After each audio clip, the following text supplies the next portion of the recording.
전기세를 줄이고 에너지를 절약하는 법에 대해 많은 사람이 궁금해하지만 제대로 설명된 적이 없습니다. 오늘은 이 문제의 핵심을 짚어보겠습니다.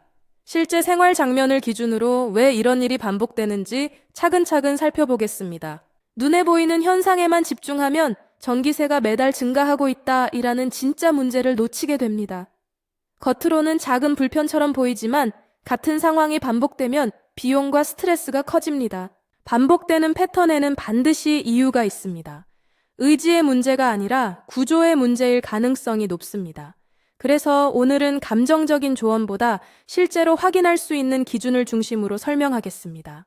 첫 번째로 살펴볼 것은 판단 기준이 불분명한 상황입니다. 기준이 없으면 사람은 습관대로 움직이게 됩니다. 이 장면에서는 무엇을 먼저 봐야 하는지, 어떤 신호를 놓치면 안 되는지 분명히 짚어보겠습니다. 두 번째는 피드백 속도의 문제입니다. 결과를 늦게 확인할수록 같은 실수를 반복할 확률이 높아집니다. 비슷해 보이는 선택지도 기준이 다르면 전혀 다른 결과를 만들 수 있습니다. 세 번째는 기록의 부재입니다.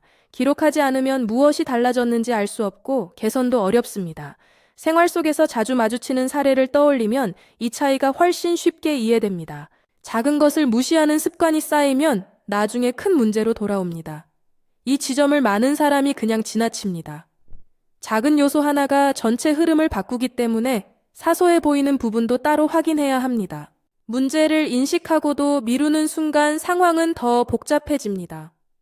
타이밍이 중요한 이유가 여기 있습니다. 이때부터는 문제를 미루는 대신 기록하고 나누어 보는 접근이 필요합니다. 얼마나 자주 발생하는지와 한 번 발생했을 때 영향이 얼마나 큰지 두 가지를 함께 봐야 합니다. 판단이 어려운 순간에는 빈도, 영향, 되돌릴 수 있는지를 함께 보면 됩니다. 에너지 효율적인 기기를 사용하고 습관을 개선하자. 이 핵심입니다.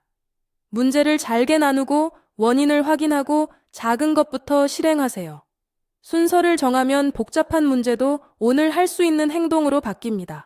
실제로 효과가 있는 방식에는 공통점이 있습니다. 기록되고 비교되고 다음 행동으로 이어지는 것입니다. 좋은 방식은 어렵기보다 반복 가능하고 다음 행동이 분명하다는 특징이 있습니다. 서울의 한 아파트에서 살고 있는 가정이 전기세를 줄이기 위해 매일 밤 자는 동안 조명을 끄고 불필요한 전기기기는 언플러깅하는 모습을 보여준다. 처럼 보이는 것과 실제 원인은 다를 수 있습니다. 현상이 아닌 원인을 보세요. 현실 사례에서는 말로 아는 것과 실제로 적용하는 것 사이의 차이가 드러납니다. 실행은 한 번으로 끝나지 않습니다. 확인이 행동으로, 행동이 다시 확인으로 이어져야 합니다. 한 번의 결심보다 매일 확인할 수 있는 작은 연결고리가 더 중요합니다. 지금 당장 할 수 있는 한 가지는 문제를 구체적인 문장으로 써보는 것입니다. 처음부터 완벽하게 하려 하지 말고 지금 보이는 한 가지부터 바꾸는 것이 좋습니다. 전부 바꾸려 하지 말고 영향이 가장 큰 행동 하나만 골라서 바꿔보세요. 작은 실험은 부담을 줄이고 결과를 확인하며 방식을 고칠 수 있게 합니다. 세 가지만 확인하세요. 원인이 구체적인가, 행동이 작은가, 결과를 확인할 시간이 있는가. 점검 기준을 미리 정해두면 시간이 지나도 같은 실수를 줄일 수 있습니다. 에너지 효율적인 기기를 사용하고 습관을 개선하자를 꾸준히 실천할 때 문제는 두려움이 아닌 관리 가능한 과제가 됩니다. 결국 핵심은 복잡한 문제를 생활 속에서 계속 실행 가능한 방식으로 바꾸는 것입니다.